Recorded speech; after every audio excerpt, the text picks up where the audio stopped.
আরে আমাদের রাজকুমার তার আসল রূপ ফিরে পেয়েছেন। তোমরা তাকাও। ওগো, কি ভাবলাম আর কি হচ্ছে এসব। আগে তো বাদরের সাথে বিবাহ হবার কথা ছিল রাজকন্যার। কিন্তু মা, আমার যে ছোটবেলা থেকে ইচ্ছা মুক্তা আমার স্ত্রী হবে। সে যদি আমার স্ত্রী না হয়। রাজকন্যা মুক্তার জন্যে আমার রাজকুমার মানুষ হয়ে গেছে। রাজকুমারকে বলিস এটা মুক্তাকে পরিয়ে বিবাহ করতে। বলি রাজকন্যা, আমাদের কিন্তু তোমার সাথে নিয়ে যেতে হবে।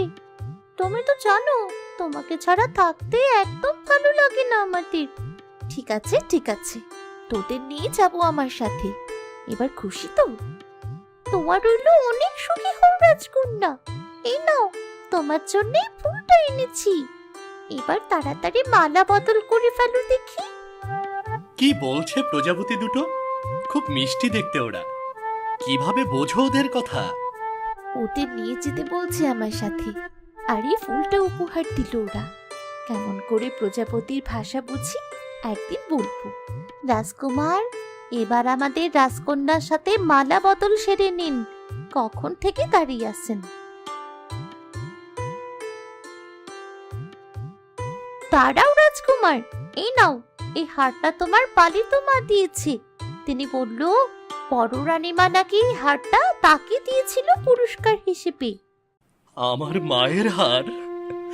আজ আমার মা বেঁচে থাকলে হয়তো আমার ভাগ্যটা এত খারাপ হতো না, আমার এত কষ্ট হতো না। নিজের মায়ের আশীর্বাদটুকু পেলাম না আমি নতুন জীবন শুরু করার সময়। এমনকি বাবাও যে আমাকে সহ্য করতে পারে না। মন খারাপ করো না রাজকুমার, আজ থেকে আমরা তোমার বাবা মা। দরকার হলে তুমি এই রাজ্যে থেকে যাবে। আজ থেকে এই রাজ্যের রাজা হবে তুমি।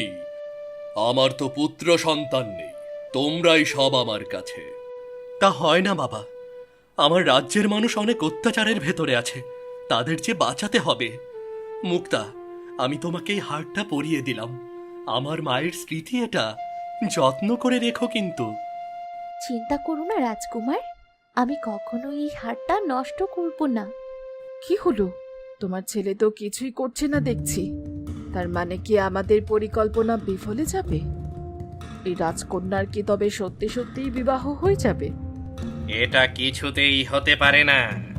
এই রাজ্য আমাকে দখল করতেই হবে। আমার দাদা রাজা হয়ে অনেক বছর রাজত্ব করেছে। এবার আমরা রাজত্ব করব। আর কিছুদিন দেখি, তারপর আমাকেই কিছু একটা করতে হবে। তোদের আর মালা বদল বিয়ে কিচ্ছু হবে না। কতদিনের স্বপ্ন ছিল রাজকন্যা মুক্তাকে বউ বানাবো, তা তো পূর্ণ হলো না। কিন্তু আমি অন্য কারোর বউ হতে দেব না এই রাজকন্যাকে। মর এবার তুই। রাজকন্যা, আগে তোকে, তারপর বীরকে মারবো, তারপর রাজা সূর্যকে। এরপর রাজ্য হবে আমার দখলে। এটা বলে লাল উঁচু দেয়ালের ওপরে ওঠে আর একটা তীর বের করে মুক্তার দিকে ছুঁড়ে মারে। এটা ময়না দেখতে পায়। রাজকুমার, রাজকন্যা মুক্তাকে নিয়ে নিচে এসে বসে পড়ো। কে যেন রাজকন্যার দিকে তীর ছুঁড়ে মেরেছে, তাড়াতাড়ি করো। কি বলছিস তুই ময়না? কেন কেউ তীর মারবে রাজকন্যাকে? সত্যিই তো তীর এদিকে আসছে। হায় হায়, এ কি সর্বনাশ হলো! ওগো, ওগো, কথা বলো তুমি। কি হলো তোমার? অন্যের ক্ষতি করতে কি নিজেরই ক্ষতি হলো? এবার স্বামী হারা হতে হবে মনে হচ্ছে। আমি দেখছি কে মারলো তীরটা। ভাই, কি হলো? কি হলো তোর? কথা বল, কথা বল ভাই। ভাই, কথা বল। তোর কিচ্ছুটি হবে না। প্রহরী, প্রহরী, তাড়াতাড়ি রাজবৈদ্যকে খবর দাও। প্রহরী! যথাজ্ঞা মহারাজ। এই তোমরা চলো সবাই। প্রহরী, দাঁড়াও, যেও না, আমার হাতে সময় নেই। আসলে দাদা, আমি আপনার সাথে অন্যায় করেছি। বিধাতা সেটার শাস্তি দিয়েছেন আমাকে। আহ, আমি আর আমার স্ত্রী সন্তানের কথা শুনে অনেক অন্যায় করেছি আপনার সাথে দাদা। মন্ত্রী সুরেশ তার করা অন্যায়ের কথা একে একে সব বলতে শুরু করে। তুই আমার ভাই হয়ে এমনটা করতে পারলি? আরে তোর ছেলে যদি ভালো হতো তাহলে আমি নিজেই রাজা বানাতাম লালকে। কিন্তু লাল তো নিজের স্বার্থ ছাড়া কিছুই বোঝে না। ভুলে গেছিস সেদিনের কথা? মেয়েটা আমার উদ্যানে ছিল। এই রাজকন্যাকে আমি আজ নিজের করে নেব। একবার যদি রাজকন্যাকে নিজের করতে পারি তাহলে এই রাজ্যটা আমার হবে। রাজ্যের সবাই হবে আমার দাসী। দাদা তুমি, আমি তোমার বোন হই। বোন? তোকে যদি বোন ভাবি তাহলে এই রাজ্যের রাজা তো হতে পারবো না আমি। এই রাজ্যের রাজা হব আমি, আর সকল প্রজারা আমার পায়ের নিচে থাকবে। তাদেরকে আমি তিলে তিলে কষ্ট দেব। সেই ইচ্ছে তোমার কোনো দিন পূর্ণ হবে না দাদা। গরিব প্রজাদের তুমি কোনো ক্ষতি করতে পারবে না। দরকার পড়লে আমি তোমাকে মেরে ফেলবো। আয় দেখি কেমন পারিস নিজেকে আমার কাছে থেকে বাঁচাতে। আয় আয়। মহারাজকে সবকিছু বলতে হবে, রাজকন্যাকে বাঁচাতে হবে। প্রহরীরা গিয়ে রাজা সূর্যকে ডেকে নিয়ে আসে উদ্যানে। প্রহরী, বন্দি করো মন্ত্রী সুরেশের পুত্রকে, বন্দি করো। বাবা, এই শয়তান চায় এই রাজ্যের রাজা হয়ে গরিব প্রজাদের ওপর অত্যাচার করতে। কি এত বড় সাহস মন্ত্রী পুত্রের! প্রহরী, বন্দি করো এই পুত্রকে তাড়াতাড়ি। জল্লাদকে বলো কালকেই হবে এই পুত্রের মৃত্যুদণ্ড। আমার প্রজাদের ওপর অত্যাচারের কথার জন্য ওর হবে মৃত্যুদণ্ড। আমার এই একটাই পুত্র মহারাজ, ওকে মৃত্যুদণ্ড দেবেন না। দয়া করুন, দয়া করুন। মহারাজ, আমি আপনার ভাই হয়ে আপনার পায়ে ধরছি, ছেলেটাকে ক্ষমা করে দিন। অনেক দূরে পাঠিয়ে দেব আমি আমার ছেলেকে। মহারাজ, ক্ষমা করে দিন দয়া করে। ঠিক আছে, এই রাজ্যে যেন আমি তোমার পুত্রকে আর না দেখি। মা মুক্তা, চল এখান থেকে। সব মনে আছে দাদা। সেদিন থেকে আমার স্ত্রী সন্তান ওই অপমানের শোধ নিতে চেয়েছিল। তাদের সাথে আমিও ছিলাম। এজন্য তোমাদের অনেকবার মেরে ফেলতে চেয়েছি আমি। আমার ছেলে আর আমার স্ত্রীকে মৃত্যুদণ্ড দেবেন না। কথা দিন দাদা, কথা দিন আমাকে, কথা দিন। ঠিক আছে, কথা দিলাম তাদের মৃত্যুদণ্ড দেব না। তবে আমার সাথে করা অন্যায়ের শাস্তি তারা পাবেই পাবে। আহ, আহ, খুব কষ্ট হচ্ছে। আহ, আহ, এটা কেমন হলো মহারাজ? বাবা, এই সেই ছেলে যে তীর মেরে রাজকন্যা মুক্তাকে মারতে চেয়েছিল, আর সেটা মন্ত্রী মশাইয়ের শরীরে লাগে। লাল, তুমি আবার এই রাজ্যে এসেছো? আমাদের ক্ষতি করতে এসেছো? দেখেছো, বাপ বাপকেও ছাড়ে না। আমাদের ক্ষতি করতে গিয়ে নিজের বাবাকেই মেরে ফেললে। বাবা, ক্ষমা করো আমাকে। আমি নিজের হাতে তোমাকে মেরে ফেললাম। সব হয়েছে এই ময়না পাখির জন্য। ওকে ওকে তো আমি মেরেই ফেলবো। প্রজাপতি দল সবাই কোথায়? এই দিকে এসো। ময়না পাখিকে বাঁচাতে হবে। এই শয়তানটার হাত থেকে ওকে বাঁচাতে হবে। আমরা আটক না করলে ফাঁক বুঝে এই লাল পালিয়ে যাবে, পরে আবার ক্ষতি করবে মুক্তার, আর আমরা তা হতে দেব না। ও কি হচ্ছে এসব? যা বলছি। এই প্রজাপতি, কোথা থেকে এলো এগুলো? যা যা। ওরা আমার বন্ধু, তুমি যাতে পালাতে না পারো তাই তোমাকে ঘিরে রেখেছে। প্রহরী, বন্দি করো মন্ত্রীপুত্র লাল ও তার স্ত্রী দেবক্ষীকে। ওদের স্থান আজ থেকে অন্ধকার কারাগারে। দয়া করুন মহারাজ, আমাকে বন্দি করবেন না। আমি ভালো হয়ে যাব, দয়া করুন। এমন অন্যায়ের ক্ষমা হয় না। বন্দি করো এদের, আর মন্ত্রীর দাফনের ব্যবস্থা করো। ধরো সবাই এদের। প্রজাপতি, তোমরা এবার সরে যাও। সকল প্রজাপতি চলে যায়। কিছু প্রহরী দেবকী ও লালকে অন্ধকার কারাগারে রেখে আসে, আর কিছু প্রহরী মন্ত্রী সুরেশের দাফন করে। অন্যদিকে রাজকুমার বীর ও মুক্তার বিবাহ ভালোভাবে সম্পূর্ণ হয়। বাবা, মা, আমরা তাহলে আসি। আপনার রাজ্য এখন বিপদমুক্ত। এবার আমার নিজের রাজ্যকে বিপদমুক্ত করতে হবে। মারে, তোর সামনের জীবন সুখের হোক। বাবা, মেয়েটাকে ভালোভাবে রেখো। আজ থেকে মুক্তার সব দায়িত্ব তোমার। আপনারা চিন্তা করবেন না, আমার জীবন থাকতে যুবরানীর কিছুই হবে না। ভালো থাকিস মা। রাজকুমার বীর, এই ঘোড়াটা তোমরা নিয়ে যাও। আমি আসি বাবা মা, ভালো থেকো তোমরা। আমি ময়না পাখিকে দিয়ে তোমাদের চিঠি পাঠাবো। প্রজাপতি, আপাতত তোরা এখানেই থাক। আমি ওখানকার পরিবেশ দেখে তারপর তোদের নিতে পাঠাবো। তাই হবে রাজকন্যা, তবে দেরি করো না যেন আমাদের নিয়ে যেতে। আর দেরি করা ঠিক হবে না রাজকুমার। এবার চলো তবে।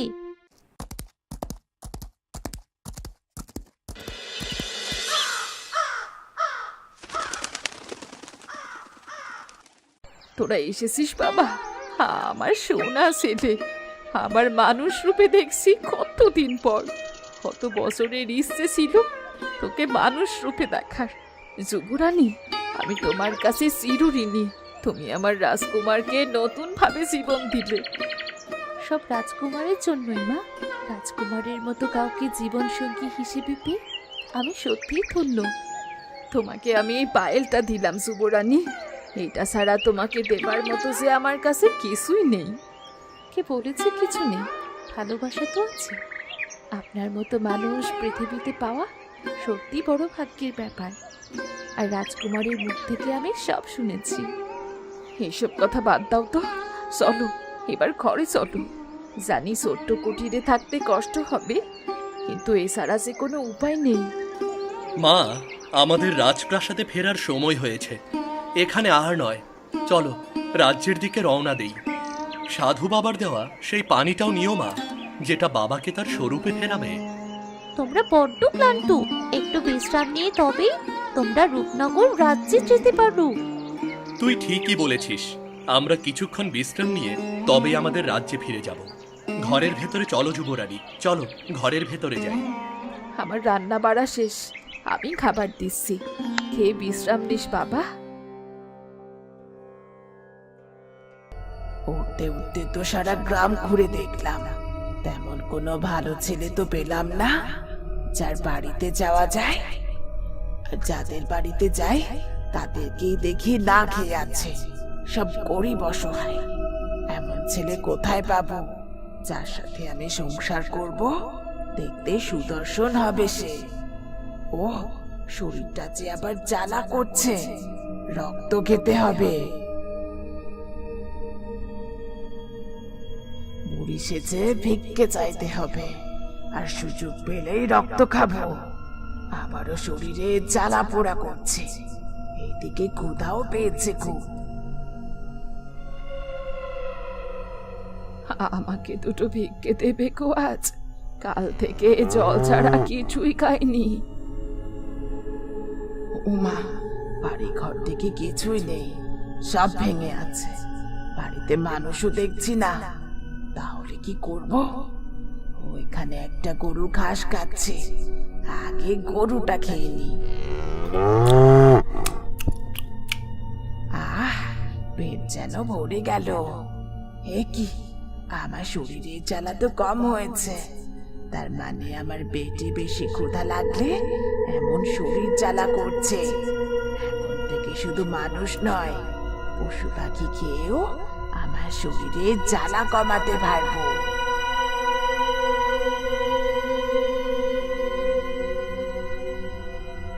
আমার সংসার করতে খুব ইচ্ছে করছে, কিন্তু বরকে হবে।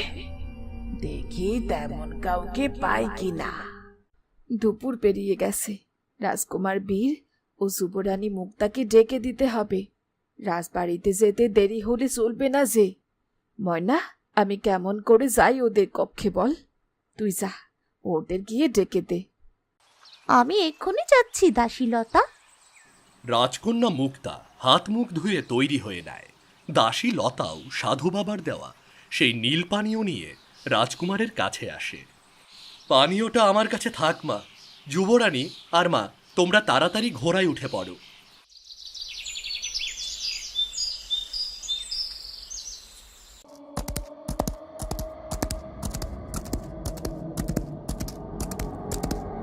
বাহ, কি সুন্দর ছেলে, একেবারে আমার স্বপ্নের রাজকুমারের মতো। মনে হচ্ছে এই ছেলেকে এক্ষুনি বিবাহ করি। কিন্তু পাশে তো আরো দুজন আছে, তবে কি ছেলেটা বিবাহিত? ছেলেটা বিবাহিত হোক কিংবা অবিবাহিত, আমার তো ছেলেটাকে লাগবেই লাগবে। তা যে করেই হোক ওদের পিছু নেই। তবে মা, বলছি প্রহরীদের সেই কখন পাঠিয়েছি তোমার পছন্দের হারটা নিয়ে আসতে। যদি হারটা নিয়ে না আসে তাহলে তো তুমি কষ্ট পাবে। আমি তোমাকে কোনো কষ্ট দেব না মা। আমি নিজে যাচ্ছি নদীর পাড়ের বাড়িটার কাছে। যাস নে বাবা, যাস নে একা। গ্রামের মানুষ সুবিধের নয়, তোর ক্ষতি করতে পারে। আমার কিচ্ছু হবে না মা, আমাকে নিয়ে এত ভেবো না তো। আমি যাচ্ছি, দুটো প্রহরীকে সাথে নিয়ে যাচ্ছি। আমাদের ছেলে এমন কাজ করবে না যাতে তুমি কষ্ট পাও। এত চিন্তা করো না রানী। বাবা, তোমার মায়ের মনের অস্থিরতা দূর করে দিও। এবার তুমি এসো বাবা।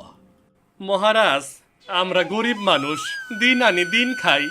আমি খেতে কাম করতে আসছিলাম, তখন প্রহরীরা আমারে ধইরা নিয়ে এই জায়গায় নিয়ে আইছে। আমারে সাইরা দেন হুজুর, আমারে সাইরা দেন। বাবা কি বলবে? আমি বলছি, তোমাদের ছেড়ে দেওয়ার জন্য এখানে নিয়ে আসিনি। তোমার বউয়ের যে সোনার হারটা আছে না, ওটা আমার চাই, তবেই ছাড়া পাবে। না হলে থাকবে সারা জীবন অন্ধ কারাগারে। না না রাজকুমার, ওই হারটা আমি দিতে পারবো না। ওই হারের জন্যেই আমরা গ্রামের মানুষকে এখনো একবেলা খেতে দিতে পারছি। কি বলছো? হারের জন্য একবেলা তোমরা খেতে পারো? আর কেমন করে খেতে দেয় তোমাদের? এই হার হইল গিয়া জাদুর হার। এক বৃদ্ধারে সাহায্য করার লাইগা উপহার হিসেবে দিছিল মালারে। এই হারটা প্রতিদিন একটা কইরা সোনার মোহর দেয়, যা বিক্রি কইরা গ্রামের সকলের এক বেলার কোনো রকমে খাবার হইয়া যায় মহারাজ। কিন্তু হারটা যে আমার খুব পছন্দ হয়েছে। চিন্তা করো না মা, তোমার যখন পছন্দ হয়েছে তখন হারটা তোমার। এই যে মালা, হারটা ভালোই ভালোই দাও, না হলে কিন্তু কেড়ে নেব। দাসী, দাসী, হারটা জোর করে খুলে নাও। এখনই নিচ্ছি রাজকুমার জয়। দাসী মনিকা যখনই মালার গলা থেকে খুলতে যায়, ঠিক তখনই সেখানে রাজকুমার বীর আসে। সাথে তার বিবাহিত স্ত্রী মুক্তা ও পালিত মা লতা আসে। থামো দাসী, ওই হার গরিবদের অধিকার, তুমি কেড়ে নেবার কে? ছোট রাজকুমার, তুমি কি তোমার মায়ের স্বভাব পেয়েছো নাকি? কে তুমি পুত্র? আমার রাজকুমারকে তার কাজে বাধা দাও? আর দাসী লতা তুমি?